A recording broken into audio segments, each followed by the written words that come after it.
My friend, nililetewa dada wa kazi kutoka kijijini. Alikuja, familia yangu yote ilinigeuka, mpaka watoto wakawa hawataki hata kuniona. Mume wangu hataki hata kuniona. Yaani niligeuka kama takataka, kama mavi, mpaka familia yangu yote ikageuka. My dear, kilichokuja kuniokoa, acha tu. Nililetewa huyu msichana bwana kutoka kijijini. Nililetewa msichana na mama mkwe wangu. Mimi na mama mkwe wangu huwa tupatana. Sio kwamba tunachukiana actually, lakini ni kwamba huwa tupatana. Mimi najua watu wananichukia. Ninashojua. Na huyu mama ni kwamba alikuwa hataki mwanaume wake, eti mwanaume tena, my dear. Alikuwa hataki alikuwa hataki mtoto wake aoe kutoka kabila lingine. Sijui unanielewa vizuri. So, alikuwa yani mimi nilipoolewa, alipouliza kabila la huyu mke wako ni kabila gani, akaambiwa ni kabila fulani, akakasirika maidia, akasema mimi ama kabila mimi siyapendi. Mimi sipendagi hayo makabila. Mimi najua bwana hao watu yani kuna sifa moja mbili tukawa wanazisema sifa za kabila zangu. Nikamwambia mama, sio wote, hiyo ni tabia ya mtu. Mbona hata kuna watu wengine wanafanya tabia kama hizo ambao sio kabila letu. Hizo ni tabia. Akaniambia binti, koma, unaongea na mimi unanijua wewe, mimi mzazi wako, koma, sitaki hata kuongea na wewe. Yani kwanza ukiniona niangalie, pita mbali, pita hivi. Kwa hiyo tumekuwa tukiishi hivi, yani kwamba anapita huko, mimi napita huko. Yani wakati mwingine hata tukienda nyumbani kwa mama, kwa huyu mama mkwe wangu, ilikuwa ni kwamba tukienda kwenye kikao, mimi naishia zangu nje na kazi zangu nje huko. Mume wangu akitoka, watoto akitoka, tunaondoka. Msichana wangu akawa ameondoka. Mume wangu akawa amempigia mama yake simu, nikapigia mama simu, akasema mimi sasa hivi sijui watu ambao wana wasichana. Ndio mama wangu akapigiwa simu, akasema nina msichana namleta, ndio yule binti akaja mle ndani. My dear, binti kaanza vizuri. Mimi umeona mume wangu, mimi katika hizo harakati zote ambazo mama wangu alikuwa anasema anipendi, sio anifanya nini, mume wangu alikuwa anasimama na kumwambia mama, hapana, hata kama hupendi ile kabila, mimi napenda mwanamke. Na ukiona mpaka nimekuja kukaa naye ndani, nimeelewana naye, basi unajua ana tabia nzuri, hana hizo tabia. Mbona mimi sijawahi kuona hizo tabia, sijui uchovu nini, sijawahi kuona, kwa sababu hata mwanamke mwenyewe wakati mwingine, wakati napata mshahara, unakuta mshahara umeingia mdogo, tuna majukumu mengi. Mama, mbona huyu ananiambia kabisa kwamba mimi pesa ya labda ya kusuka, pesa ya hivi unavyonipaga pesa ya matumizi yangu usinipe, mpe mama. Lakini mbona sasa hivi unasema ni mbaya? Hapana, naomba umuache. Huyu mwanamke ndo anayebanaga katika matumizi yake yote ya mwezi. Ikifika mwisho wa mwezi, tukifanya mahesabu, kama pesa haijatosha, kwamba pesa yako kutumia haijatosha, huyu mwanamke ananiambia nimesave pesa hii hapa, mtumie mama, mbona unamfanyia hivyo? Mama mkwe akasema sitaki mimi mazoea na huyo binti, sitaki mazoea naye. Basi ndo tukaletewaga yule msichana. My dear, msichana alipofika tu picha linaanza. Watoto, yani ghafla tu, sio kwamba inatokea ndani ya siku moja, unashangaa tu ghafla ukirudi, watoto hawana muda na wewe my dear. Watoto yani ni ile tu yani mwanzo walikuwa wanasalimia tu shikao mama, wanaendelea na mishemishe zao. My dear, watoto wakaanza kukataa kulala chumbani kwao. Wanasema wanataka walale na dada. Sio, unaelewa vizuri. Nikawa namwambia mume wangu, mara ya kwanza nikawa namwambia mume wangu, mbona siwaelewa kina Jim da wote wako na dada, ni hata nikirudi hata ile kunichangamkia, nikiwaita, nikiwaambia nipeni homework zenu nikague, wanaanza kuniambia mama, dada kashakagua bwana, tuache, dada kashakagua, hamna shida. Dada si ushakagua, kwani kuna shida yote? Dada naye anajibu hamna shida, dada nishakagua. Inaishia hivyo. Mume wangu akawa upande wangu, akawaita watoto, akawafokea, akamwambia marufuku, huyu ni mama yenu, wasichana wote waliopita hapa, madada zenu wote waliopita hapa, mama yenu alikuwa anakuja kukagua kazi zenu, anahakikisha mmesoma, anahakikisha mmefanya nini. Yule dada anajua nini, utaratibu nisiuone tena huko ndani. Naona yule binti akaona huyu, kwa hiyo kumbe umeenda kushtaki kwa mume wako, subiri nikukomeshe. Akaanza na mume wangu. Ghafla tu mume wangu nashangaa anarudi, mimi nina tabia nyumbani kwangu, yani hata kama nikipika chakula cha mume wangu anapikaga mwenyewe. Sijui unanielewa vizuri, chakula cha mume wangu anapikaga mwenyewe. Siku hiyo mume wangu anarudi nyumbani, nashangaa ananiambia sitaki kula chakula chako, nataka kula chakula alichopika dada. Kwa dada apikaje? Kwa nini unapika chakula changu peke yangu? Unataka kumaanisha nini? Unataka mimi nionekane mchoyo? Kwani mimi sipiki? Kwani mimi sipiki? Kwani mimi nimekwambia chakula cha dada siwezi kula? Nikamuuliza mume wangu, utaratibu umeanza lini? Kwa sababu siku zote mimi ndo napikaga chakula cha mume wangu. Siku zote mume wangu hajawahi hata kula chakula cha msichana huko ndani, lakini akakataa, akasema mimi sitaki kula chakula chako, nataka kula chakula cha msichana sitaki. Na ananiambia utaratibu huo mwisho leo huko ndani, sitaki kuona utaratibu wa wewe kupika chakula tofauti, marufuku. Nataka niwe nakula chakula cha msichana wa kazi. Nikamwambia mume wangu, basi kama unataka kula chakula cha pamoja, basi chakula niwe napika mimi. Akaniambia sitaki. Baada ya ile kula kile chakula cha yule msichana mara moja tu, nashangaa mume wangu akirudi, akiingia tu chumbani za saa hizi kamaliza, tulikuwa tunapiga story, anakuja anasimulia habari za kazini kwao. Wakati mwingine baba kulikuwa kuna chochote kile kazini kwao, unajua tena uliombewa kazini, alikuwa na tabia kuja, tunaongea, tunapiga story. My dear, akaacha akija tu anaanza saa hizi, anatoka zake aenda anamuita huyo dada. Tena alikuwa anamuita dada mara ya kwanza, akaanza kumuita Elena, chakula tayari, hebu njoo niwekee chakula. Nikamwambia mume wangu, basi nikuandalie wewe, ngoja nikuandalie mimi chakula. Ananiambia wewe rudi huko, unataka huyu msichana aonekane kwamba mimi namtenga? Unataka aonekane kwamba hajui kufanya kazi yake? Kwani yeye hajui kumtengea chakula? Kwani ndio tu unajua kutenga vyakula? Mbona unajifanya mjuaji sana? Kwani nimekuita hapa? My dear, nilishangaa ndani kwangu mwenyewe, mume wangu mwenyewe ambaye alikuwa ananisimamia kidede, mama yake aniniseme, leo ananifokea mbele ya msichana wa kazi. Usiku alivyorudi chumbani, nikamwambia mume wangu, uchofanya sio kizuri. Mbona umebadilika hivyo? Ghafla tu umeanza kwa upande wa msichana, unakuwa unanifukia mbele za msichana. Akaniambia wewe msichana, koma. Nimechoka kazini huko na navurugwa kazini, nataka huyu ndani nije nivurugwe na wewe pia, sitaki.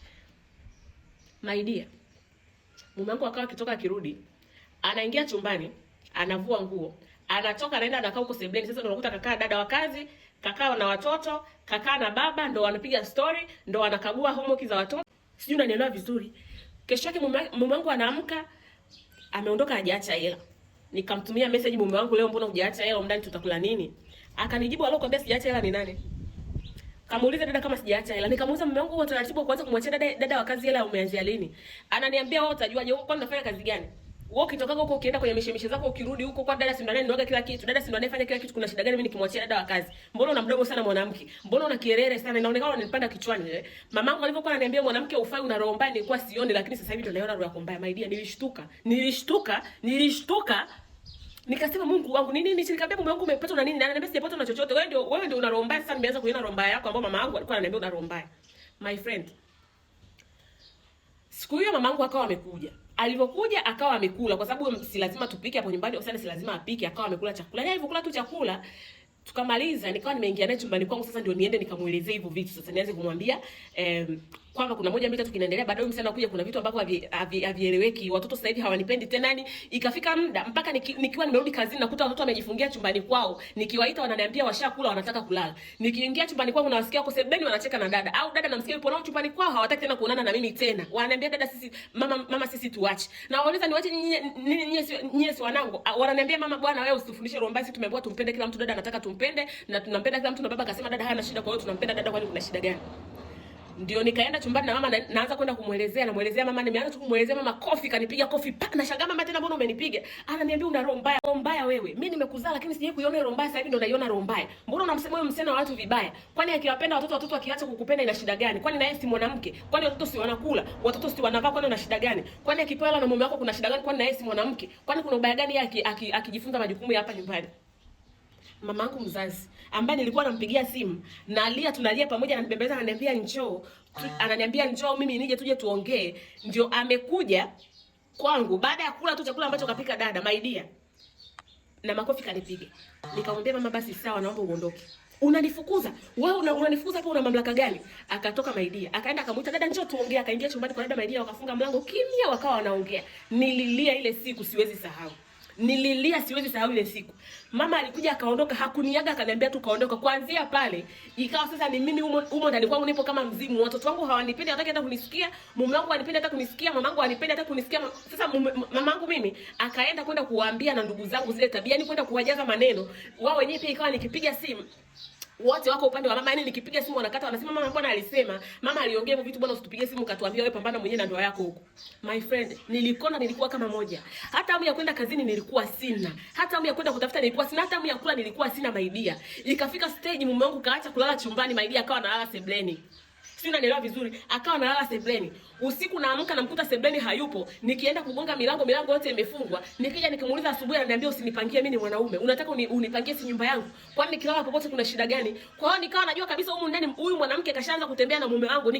My dear, nilikuwa kama moja. Sasa nikawa nishawaza mpaka niondoke. Nikawa nimewaza niondoke kwa sababu nilikuwa nina kazi, nina hela zangu, nina vitu vyangu, nina maisha yangu. Yani nikawa nasema hata nikiondoka hakuna shida, nitaenda tu kuanza maisha. Lakini unajua kuna roho nyingine ikawa ananiambia hapana. Ni msichana tu amekuja kwenye ndoa yako. Ulikuwa na ndoa yako, ulikuwa na familia yako. Yani mwanaume ambaye alikuwa anakupenda na kutetea kwa watu. Yani ulikuwa unaishi maisha ya ndoto zako, inakuwaje uache maisha yako kwa ajili ya msichana wa kazi ambaye amekuja kwako, kaja kuingiza huo mdudu kwenye ndoa yako, kwa nini uondoke umwache? Nikakumbuka kaka yangu mke wake ni msaidizi wa mchungaji. Yani huwa tulikuwa tunaongeaga sana kwenye vikao vya familia, tulikuwa tunaongea sana, ni msaidizi wa mchungaji na ni anamwamini sana mchungaji fulani ambaye ni maarufu hapa mjini. Anamwamini sana huyo mchungaji, ndo ambapo anafanya kazi, kila kitu kipo huko. Nikampigia simu. Nilipompigia simu alipopokea tu akaniambia jamani, unajua nilikuwa nasubiri unipigie kwa sababu nilikuwa natamani niongee na wewe, lakini nikawa nashindwa kukupigia simu nisije nikaambiwa nina kierere. Kuna maneno hapa nimeyasikia na kuna vitu vinaendelea ambavyo mimi naona sio sawa. Lazima kuna kitu na nguvu za giza hapo katikati. Akaniambia tuonane. Nikatoka nikaenda nikaonana naye. Tukaenda mpaka kwa huyo mchungaji. Akaniambia alishamuelezea huyo mchungaji, akaniambia samahani, najua utajisikia vibaya wifi, lakini nilishamuelezea mchungaji situation yako na tulishapanga tukuombee, tukapanga hata tukuite tukuombee, lakini sikutaka kuonekana nina kierere.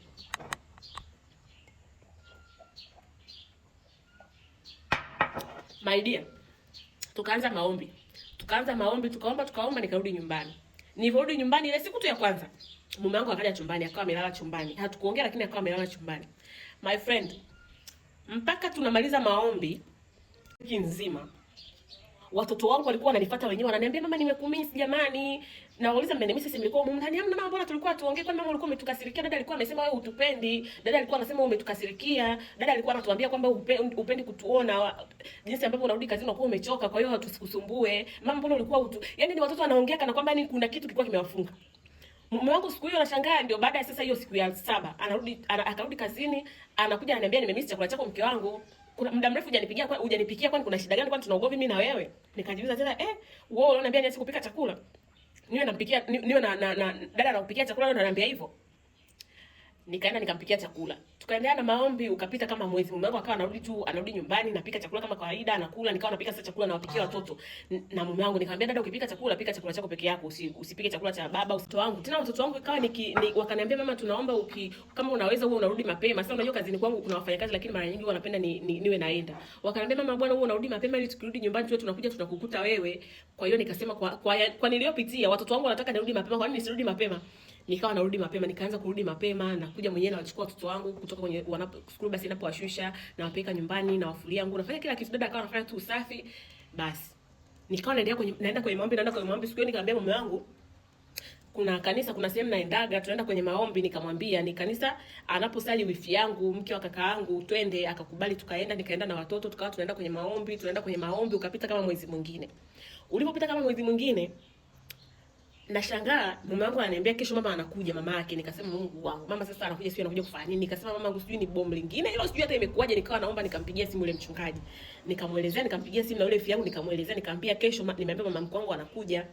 Wakaniambia hakuna shida. Mchungaji akaniambia hakuna shida yoyote, kuwa na amani, sali. Mungu kaniambia hakuna shida yoyote. Ndio nikakaa. Kesho yake mama yake alivyokuja, unafikiri alilala? Alipofika tu akakaa. Mume wangu akakosa, nilikuwa chumbani, lakini nikawa niko mlangoni nasikiliza kinachoendelea. Nikasikia mume wangu anambia, mama, nakupenda, umenizaa, umenilea, najua unanipenda, lakini leo iwe mwanzo na mwisho wewe kuingilia ndoa yangu. Iwe mwanzo na mwisho kuniletea mtu yoyote humu ndani. Na iwe mwanzo na mwisho mimi kukusikia ukiongea kitu chochote kuhusu mke wangu. Naomba huyu binti akusanye kila kilicho chake humu ndani. Sitaki kumuona humu ndani. Leo sitaki kumuona humu ndani. Naomba uondoke naye leo. Tena akamwambia hapana, huyu kukusanya vitu vyake mwenyewe haiwezekani. Akaniita. Alipoanza kuniita nikabidi nikimbie sasa chumbani, nijifanye nimelala kitandani. Akaniambia, mke wangu, nenda kasimamia yule msichana akiwa anatoa vitu vyake mle ndani. Hakikisha ametoa kila kitu chake, asichukue kitu chochote cha kwako, cha watoto, cha kitu chochote. Niliuliza kwa nini? Sikuuliza kitu chochote maidia, nikakimbia chumbani kwa msichana wa kazi. Si maombi yangu nilikuwa naomba kila siku hilo jambo litimie. Msichana akakusanya kila kitu chake, nikiwa namuona akakusanya kila kitu chake. Uzuri hakuwa amebeba chochote, sijui labda kwa sababu alikuwa hajui kama ataondoka, alikuwa anaona kashaka mata pale familia nini. Akakusanya kila kilicho chake, akatoka. Mama mkwe wako anamwambia mume wangu, yani kweli ndio unanifukuza kwa sababu ya huyu mke wako? Akamwambia, mama, uliolewa na mume wako, nenda kwa mume wako, na mimi sasa hivi ni mkubwa, nimeoa, niko na mke wangu, nipo kwangu na mke wangu, na nenda kwa mume wako. Mama akaondoka na yule msichana. My dear, unafikiri nilimuuliza mume wangu eti ilikuwa kwaje? Naye anataka unafikiri sasa ndio mume wangu aanze kuniambia eti nilitembea na yule msichana? Ndani alikuwa anataka kusikia, sikuuliza chochote, sikuuliza watoto chochote. Tukaendelea tu kwenda kwenye maombi, ndio mpaka leo tunaenda kwenye maombi, sijawahi kuuliza chochote. Hata msichana wa kazi sijawahi kutaka wala kutamani msichana wa kazi tena mpaka leo. Ni mdogo wangu tu alikuja nakaa naye ambaye ananisaidia, tunasaidiana, basi hivyo ndio maisha yalivyo. Kwanza mpaka hata kuzani nikasema sitozaa tena hadi watoto hawa kwa sababu sitaki mimi kuja kuhangaika na msichana wa watu wa kazi tena. My friend, kuna watu wanapitia wasichana wa kazi. Nikikuonyesha inbox yangu imejaa hivi stories za wasichana wa kazi ambazo naletewa, zinatisha. Vitu vinatisha my dear. Yaani tu kitu ambacho naweza kuwaambia, yeye japokuwa siamini vitu vya dini, siamini mambo ya dini, siendagi kanisani, siendagi msikitini, siamini vitu vya dini, lakini ninawaambia hivi, kama umeleta msichana wa kazi nyumbani kwako, my dear, my friend, mpeleke kwenye maombi. Sio, unanielewa vizuri? Fanya utaratibu wa kwenda kanisani na huyo msichana, mpeleke kwenye maombi, mpeleke kama wewe ni Muislamu, mpelekeni mkamwombe. Fanyeni utaratibu wa kuomba pamoja hata kila siku. Mtanishukuru baadaye.